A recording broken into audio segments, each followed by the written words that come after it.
Om Namo Bhagavate Vasudevaya. Om Namo Bhagavate Vasudevaya. Om Namo Bhagavate Vasudevaya. So, Hare Krishna, dear devotees, thank you very much for joining us today. We came to the point of reciting, singing, or Karunabandha to sing the Chorastakam. We're on chapter 9 of Canto 10, and it's the discussion is about Damodara Lila, and Lord Krishna for the first time is displaying his pastimes as Makancho at home. And so we were going to come to recite, we're going to recite this beautiful bhajan, Chorastakam, so by Bilvamangala Thakura. So go for it, Karuna. Hare Krishna, Bilvamangala Thakur ki jai, Jai. Chorastakam ki Yeah. jai. Vraje prasidham navanita choram gopangananam chadukula choram. Vraje prasidham navanita choram gopangananam chadukula choram. अनेक जन्मार्जित पापचोरं चौराग्रगण्यं पुरुषं नमामि श्रीराधिकाया हृदयस्य चोरं नवाम्बुदश्यामलकान्तिचोरम् पदाश्रितानां च समस्तचोरं चौराग्रगण्यं पुरुषं नमामि अकिञ्चनीकृत्य पदाश्रितं य करोति भिक्षुं पथिगेहहीनम् केनाप्यहो भीषणचौरैत्रे दृष्टश्रुतो वा न जगत्त्रयेऽपि यदीयनामपि हरत्यशेषं गिरिप्रसारान् अपि पापराशिम् आश्चर्यरूपो ननु चौरैत्रे दृष्टश्रुतो वा न माया कदापि धनं च मानं च तथेन्द्रियाणि प्रणांश्चरित्वा मम सर्वमेव पलाशयशे कुत्र धृतोऽध्यचौरा त्वं भक्तिदाम्नासि माया निरूढ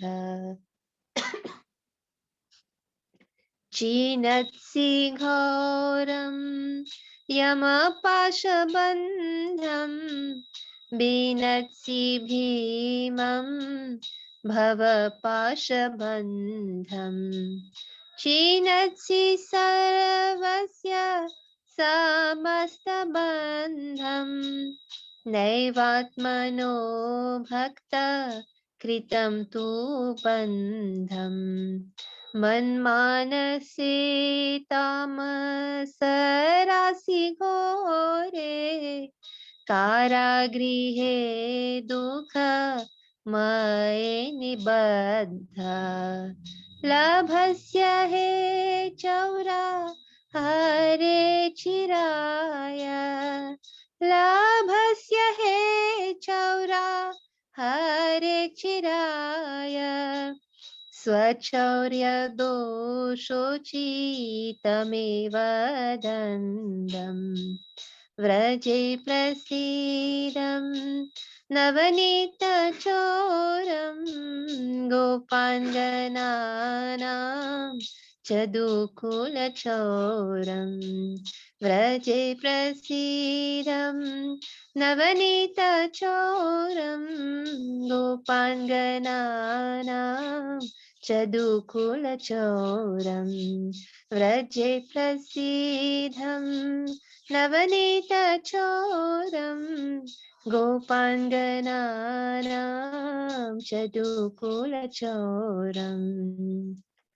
कारागृहे वस सदा हृदये मदीये मद्भक्तिपाशधृध बन्धननिश्चल सन् त्वां कृष्ण हे प्रलयकोटि शतान्तरेऽपि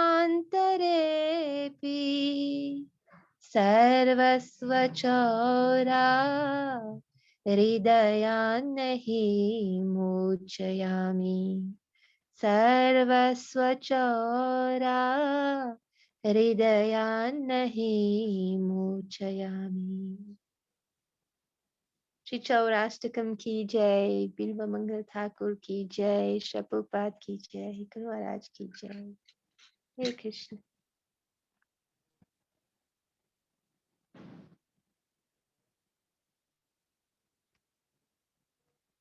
Can't hear you, Prabhu.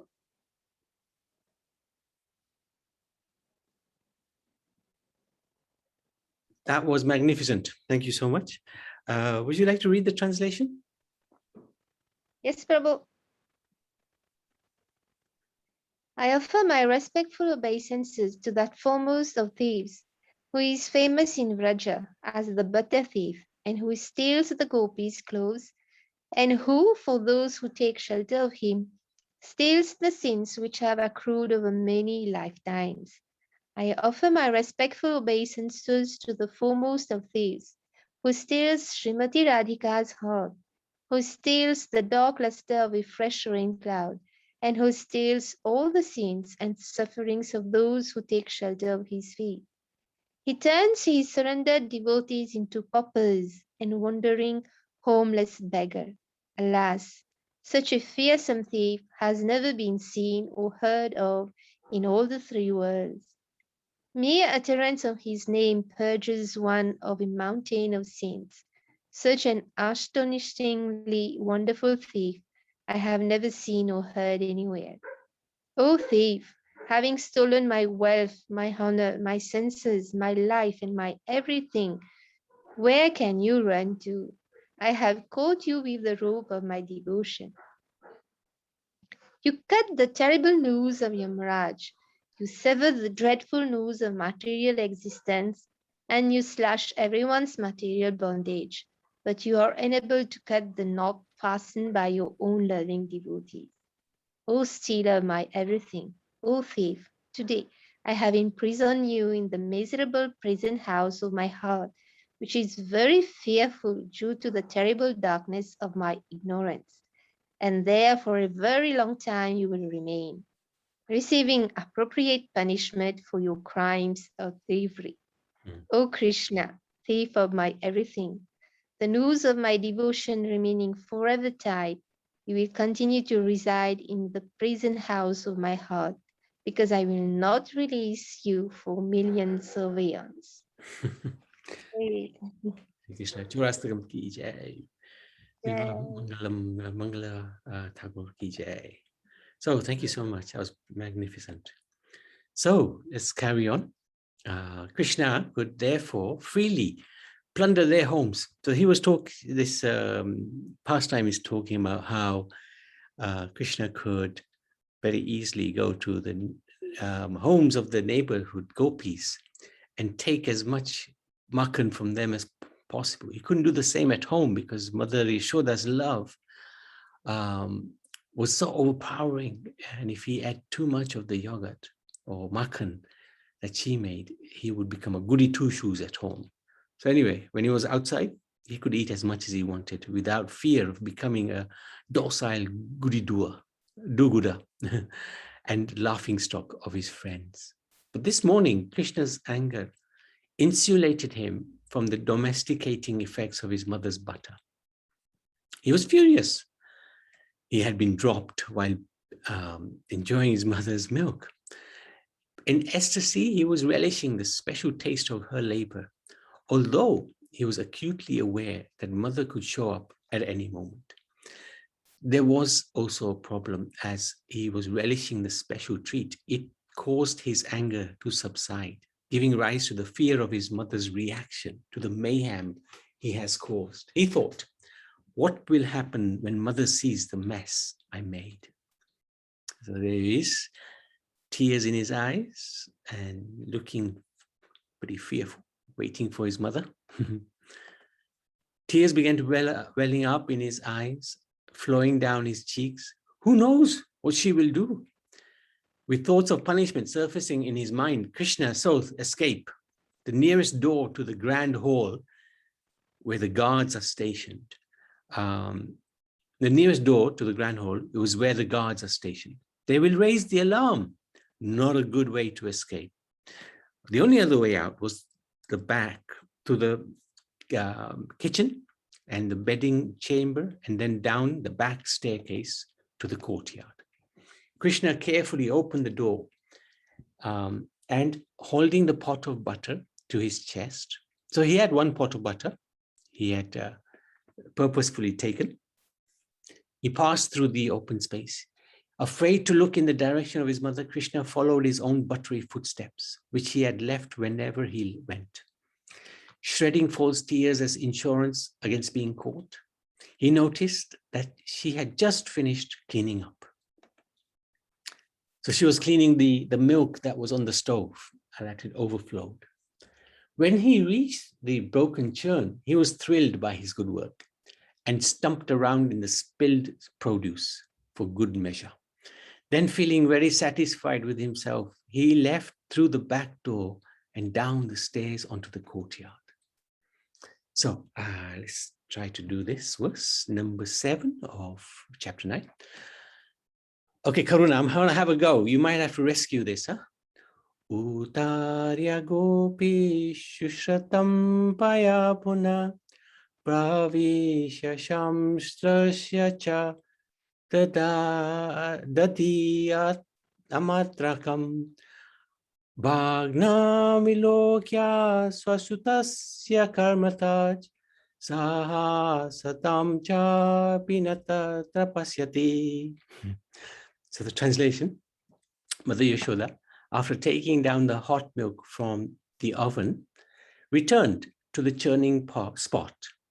And when she saw that the container of yogurt was broken and that Krishna was not present, she concluded that the breaking of the pot was the work of Krishna.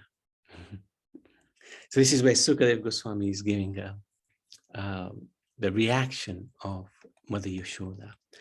While Krishna was busy with his divine mischief, his mother saved most of the milk from overflowing, placed the heavy pot off the fire, cleaned the stove. She then mopped his spilt milk, the spilt milk from the floor. She did this as lovingly as she would bathe her own son, with the conviction that everything in the house was for Krishna's service and thus as important as him. Occasionally, she would glance over to see what Krishna was doing, and Krishna's internal potency arranged that she saw him playing on the floor before an intact churn. So this is very interesting. When she would look, she actually saw that Krishna was just there playing nicely, patiently waiting for her return. Such a good boy. So this was the arrangement of Krishna's internal potency. Yashoda Mai finally returned to her churning pot, but stopped dead in her tracks at what she saw and exclaimed, Vishnu, Vishnu, what is this? What has happened? She couldn't believe her eyes. At first, she thought that the yogurt had sipped through the pot. And because they're made of clay, then she noticed that the churn had been deliberately broken. It wasn't broken a minute ago. So she's shocked. She comes and sees the mess. Who dare do such a thing? Yashoda Mai remained hesitant to blame her little boy, but no one else was present. Besides, who else could be so clever? The brief admiration of her son gave way to the realization that what the neighbors had been saying about her beloved son is completely correct. He is naughty. So where is he? She ran to the bedchamber and beyond to her dressing area. He was in neither place. Returning to the churning pot, she saw scattered footprints and yogurt handprints on the wall everywhere. But where was he? Not wanting to believe that her son may have been involved in this mayhem, but then it dawned on her that Krishna has to be the culprit.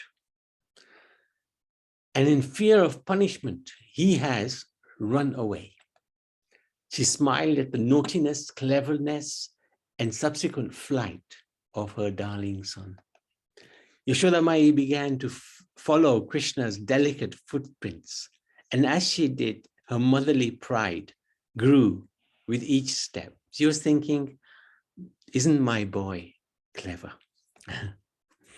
So this is through, you can see his little footsteps through the house, and Yashoda Mai is following his footsteps. Making a show of false anger, she mused, the pranks of my son are unlimited. His every movement increases his pride, and his every theft increases his bliss. Although his acts disrupt our village, they are also a festival of joy for everyone, especially for me. Yashoda Mai saw the storeroom open, a door ajar, and her key dangling from the lock. How dare he steal my keys from my private dressing room? So the keys to this storeroom were held in her own room, but Krishna had taken them to open up the storeroom, to get into the Makhan. Opening the storeroom door wide, she was greeted by a band of panicky crows that had invaded the storeroom through a window and set upon her exposed produce. Her whole stock had become contaminated. Counting the pots, she realized one was missing. She was amazed. At first, she tried to bring some order to the storeroom, collecting the broken parts, but it was just too much for one person. What a big mess. How did he manage to make such a mess? Leaving the mess behind, Yashoda Mai continued searching. She peeked out of a window and she saw in the courtyard Krishna standing on the large upturned wooden mortar, clapping his hands to catch the attention of the nearby monkeys. Yashoda Mai couldn't believe it, the tenacity of the boy. She watched as the monkeys fearlessly approached Krishna, who sat on the mortar and placed the pot in his lap.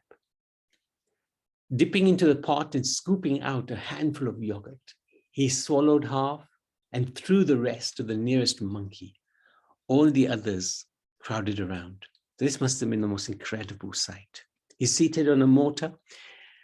He's wanting the monkeys to come, and he's feeding them.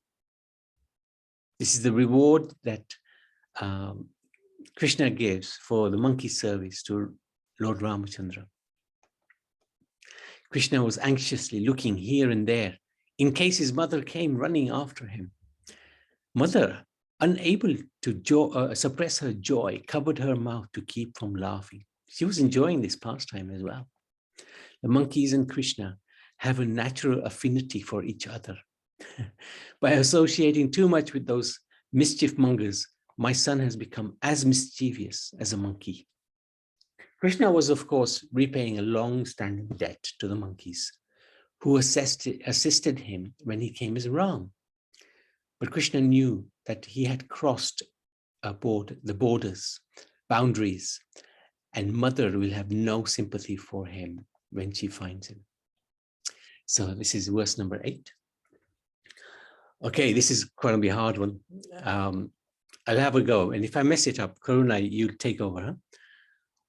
Ulu kalangare Upari vyapasthitam margaya kamam dadatam chit sichi sthitam hayangava hayangavam chaurya vishankiteshanam nirikshya paschat sutam agamachanai. Karuna, would you like to do that one?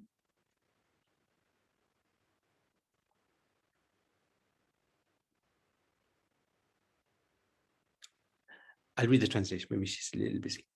Krishna at that time was sitting on an upside down wooden mortar for grinding spices and was distributing milk preparations such as yogurt and butter to the monkeys as he liked.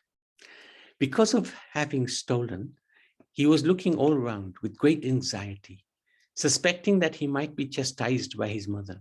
Mother Yashoda, upon seeing him, very cautiously approached him from behind.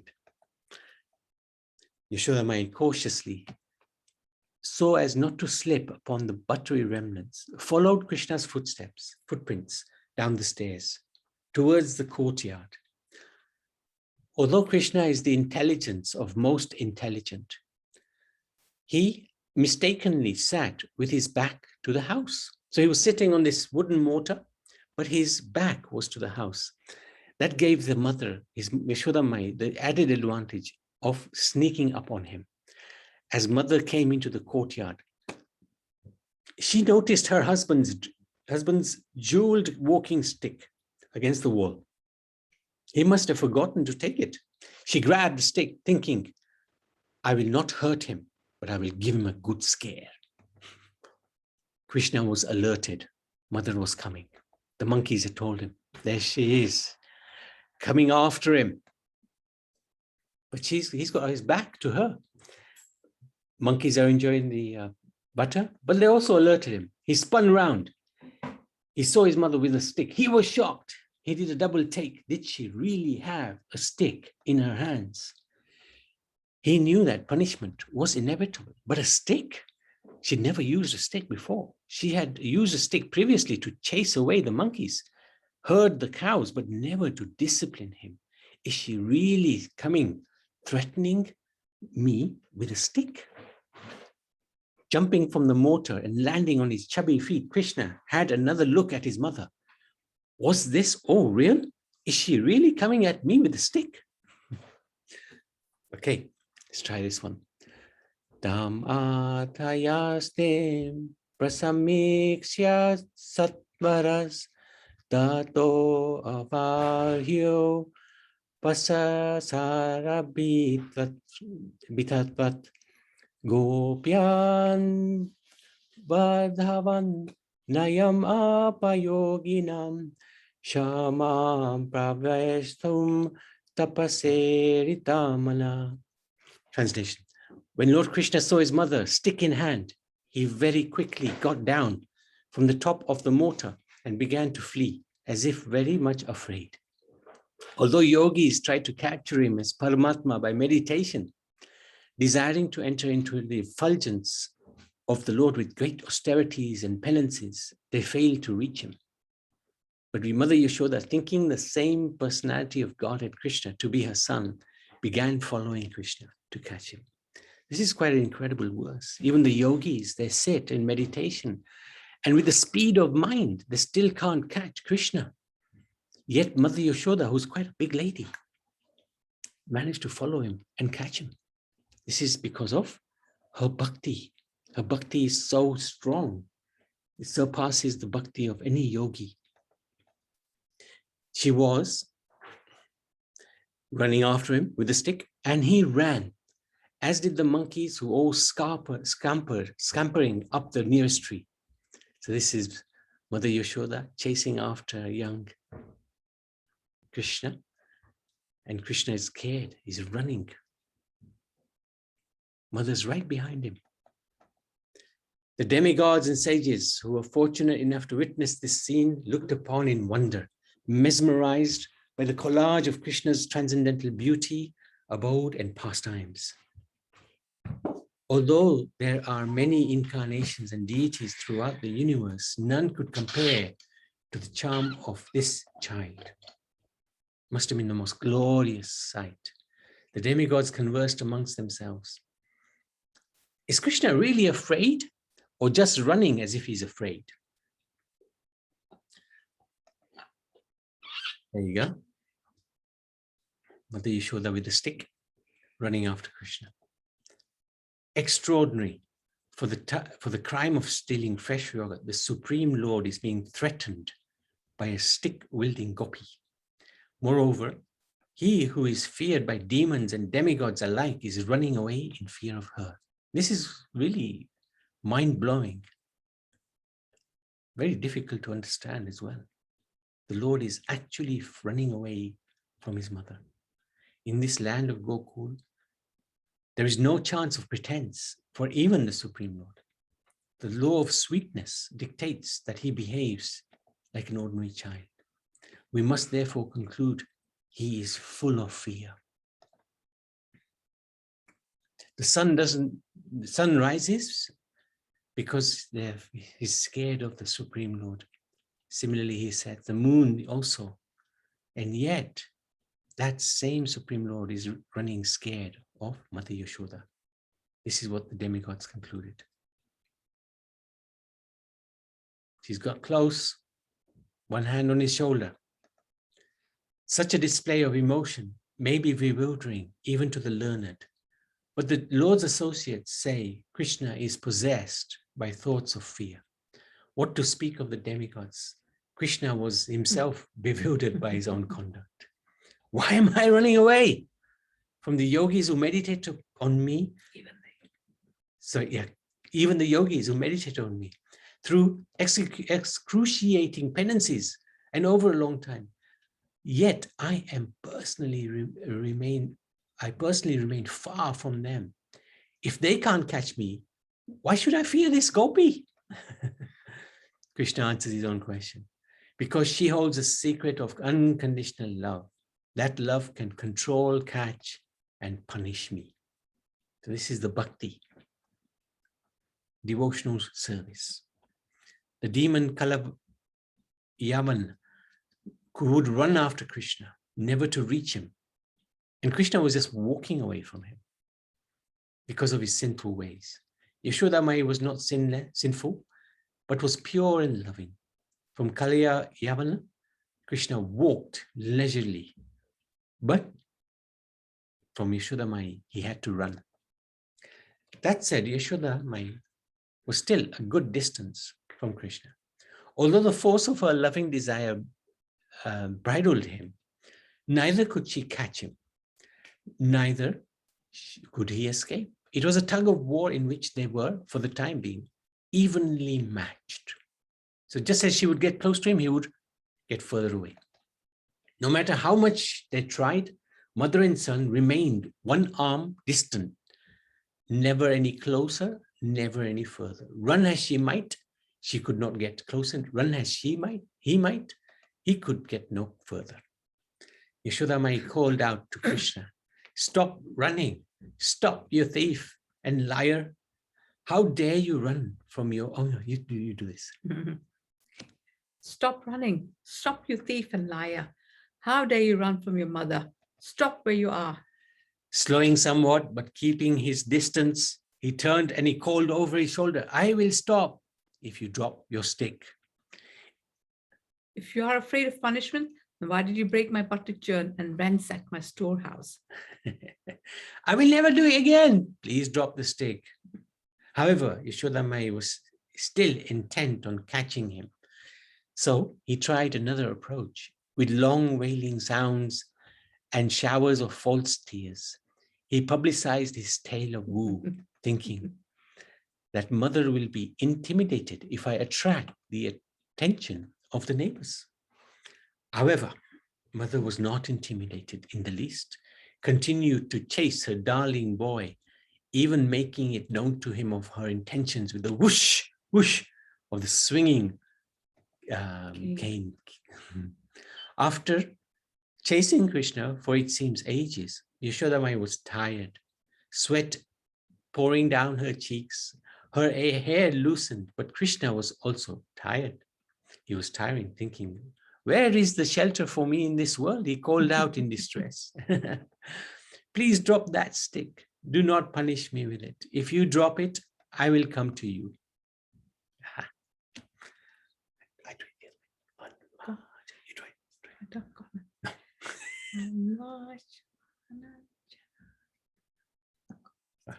Anvanchan janani achala Troni parakanta gati sumadhyanam javena viram sita kesha mandana chutya prasunanu gati paramisa. While following Krishna, Mother Yashoda, her thin waist overburdened by her heavy breasts, naturally had to reduce her speed. Because of following Krishna very swiftly, her hair became loose and the flowers in her hair were falling after her, yet she did not fail to capture her son Krishna. Okay.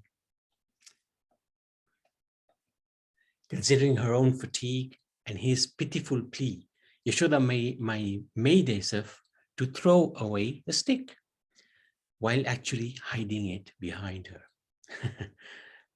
And she exclaimed, I've thrown it away. Krishna was deceived. He slowed, and by turning towards her, slowed even more.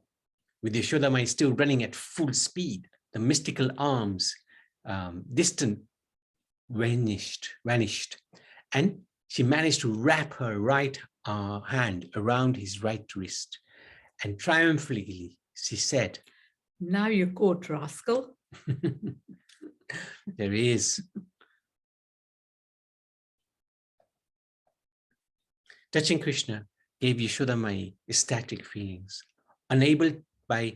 Unattainable by prayers of Brahmins, the speculation of Jnanis, the meditation of yogis, Krishna was now arrested by the glorious love of Yashoda Mai. Initially, Brahma and Shiva were upset to see Krishna exhibit fear of his mother, but now they were completely bewildered to see her capture him. If Krishna was so susceptible to a gopi, how could he really protect them? Krishna whimpered, Mother, please do not beat me.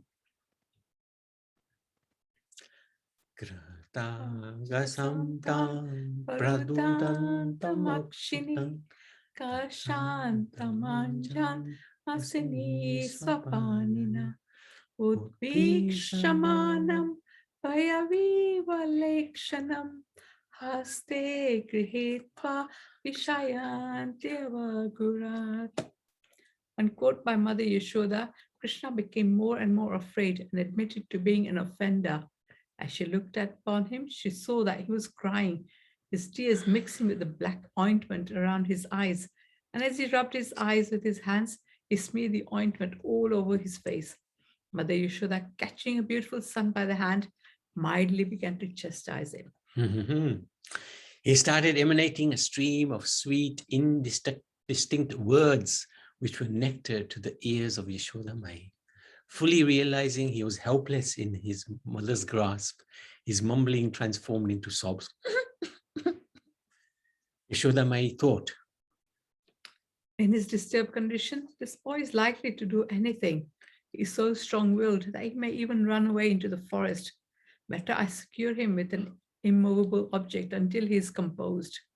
I will tie him down, she thought, unless he surrenders and calms down. Krishna wasn't ready to surrender yet. He tested Yashoda Mai's grip or grasp, but she held him tight.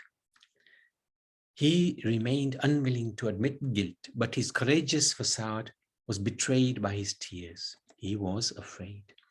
Yashoda Mai kept trying to look at his face, but whenever she did, Krishna turned away, and with his free hand, he wiped the remnants of yogurt from his mouth and body, thinking that the less evidence, the better, and perhaps her punishment would be reduced.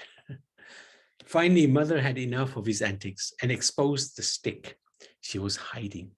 She waved it in front of him and said, Do you see this, king of rascals? If you do, then do not try to run away again. He was shocked. She had cheated. She still had the stick. He felt betrayed. The commotion was attracting the Brijabasis, who were starting to converge. Krishna felt increasingly humiliated. He was the leader of the boys and held a position of respect amongst them. Were the boys to appear now, he would become the butt of their jokes and be dishonored as their figurehead. With so many thoughts and emotions going through him, Krishna felt overwhelmed. And after all, he was just a little boy, and he did what little boys do, began to sob uncontrollably. He tried unsuccessfully to conceal himself in the fold of his mother's sari, but she would have none of that. She would mildly push him away. Yashoda Mai's indifference to Krishna was a new feature in this relationship between mother and son. Krishna was expecting something else. He was expecting the warmth of touch and kindness of love with which mother always wiped away his tears. So this is a different relationship now. That was in the past that he had that relationship. He had crossed all limits in his behavior. And she wanted him to learn to take responsibility for his acts. Although seeing his sad demeanor, Yashoda Mai almost succumbed to her maternal nature. But the importance of educating him restrained her. So she was always concerned, who's going to marry my son? He was only 3 years old, but who's going to marry him if he's so naughty? She started calling him all sorts of names. Okay. O Ashanta, restless one. Rosagrasta, one who's swallowed by anger. Mugda Praktara, greedy one. Vanarpriya, friend of the monkeys. Priya Lubdaka, house thief. Why have you brought ill fame on your lineage with such bad qualities? So this is when Krishna was hearing these names, one really got his attention. Vanara Priya, friend of the monkeys. Krishna was hurt. Why did she have to call him names like friend of the monkeys? Yashoda Mai continued. To teach you a lesson, I'm going to tie you up. And for the time being, you cannot play with your toys or your companions. I will also deny you butter and yogurt, friend of the monkey. Reform and stop your mischief. If ever again you want to steal from the house, then remember the stick. Having said all of that, Yashoda Mai let the stick fall to the ground. Krishna breathed a sigh of relief that the stick was not in her hands. But he was miffed by her comments again regarding being the friend of the monkeys and also being denied any butter or yogurt. Maybe not. Tyattayastem sutam betam vignaya bhagavatsala yashakilatam bhatan badum tam natad viryako vida. Mother Yashoda was always overwhelmed by intense love for Krishna, not knowing who Krishna was or how powerful he was. Because of maternal affection for Krishna, she never even cared to know who he was. Therefore, when she saw that her son had become excessively afraid, she threw the stick away and desired to bind him so that he would not commit any further naughty activities. Yashoda Mai wanted answers.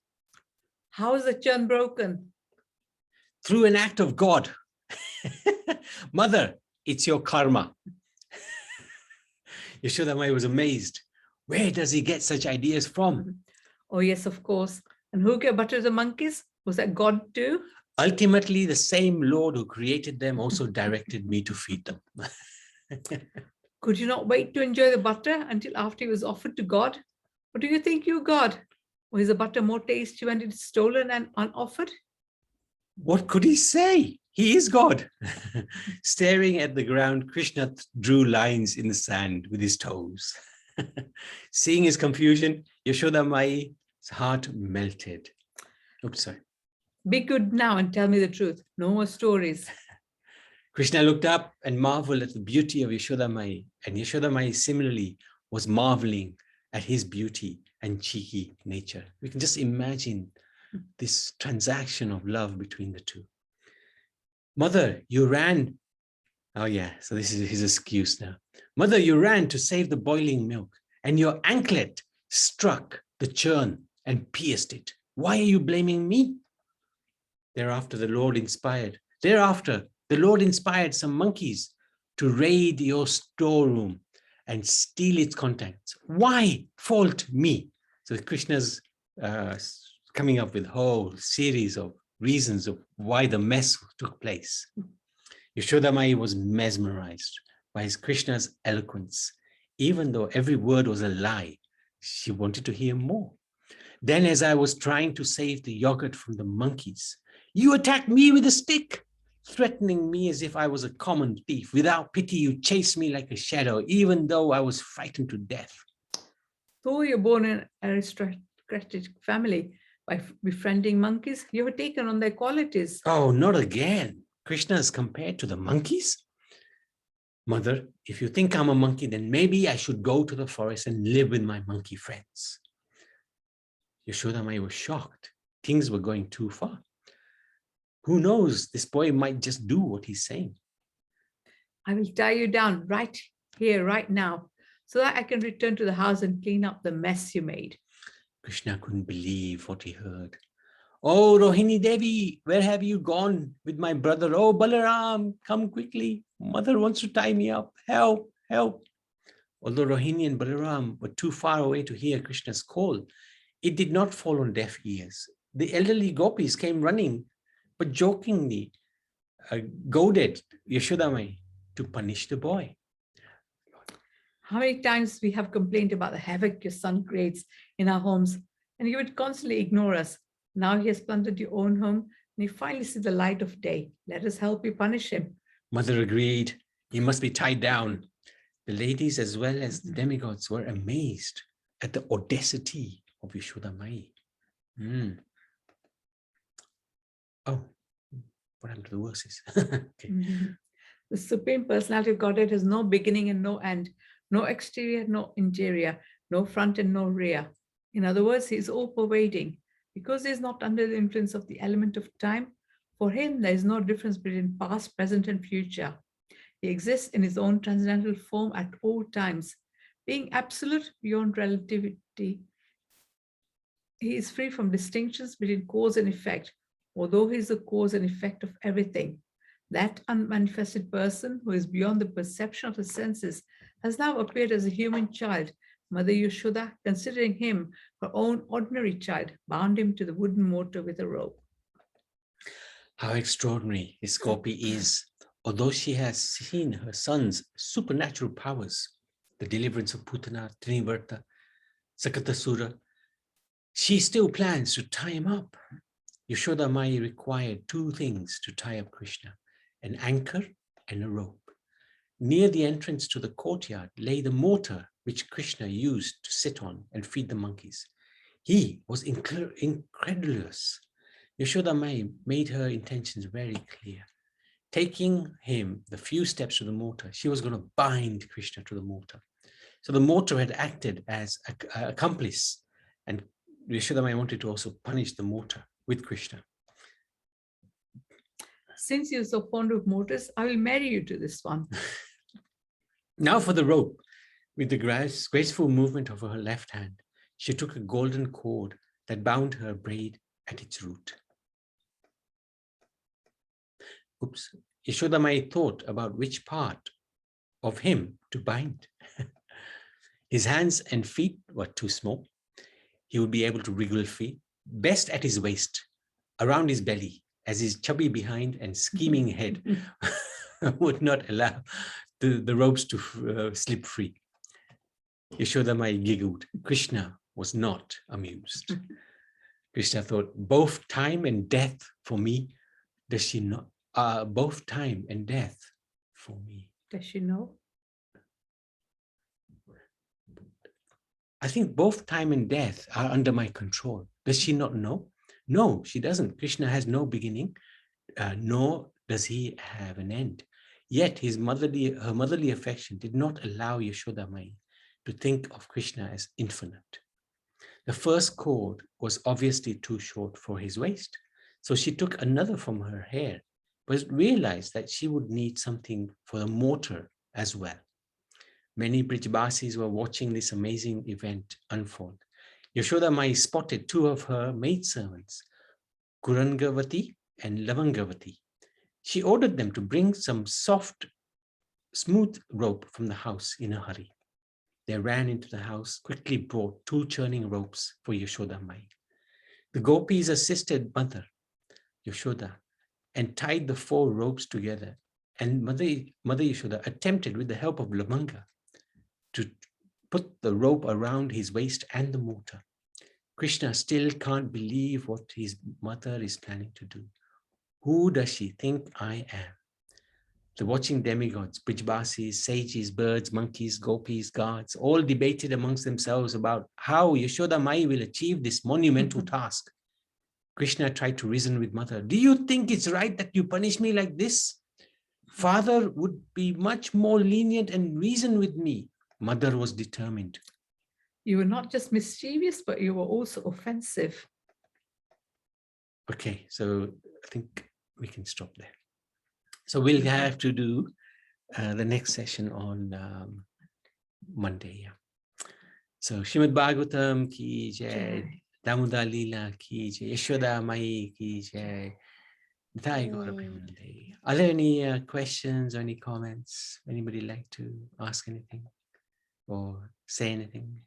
Any pastime?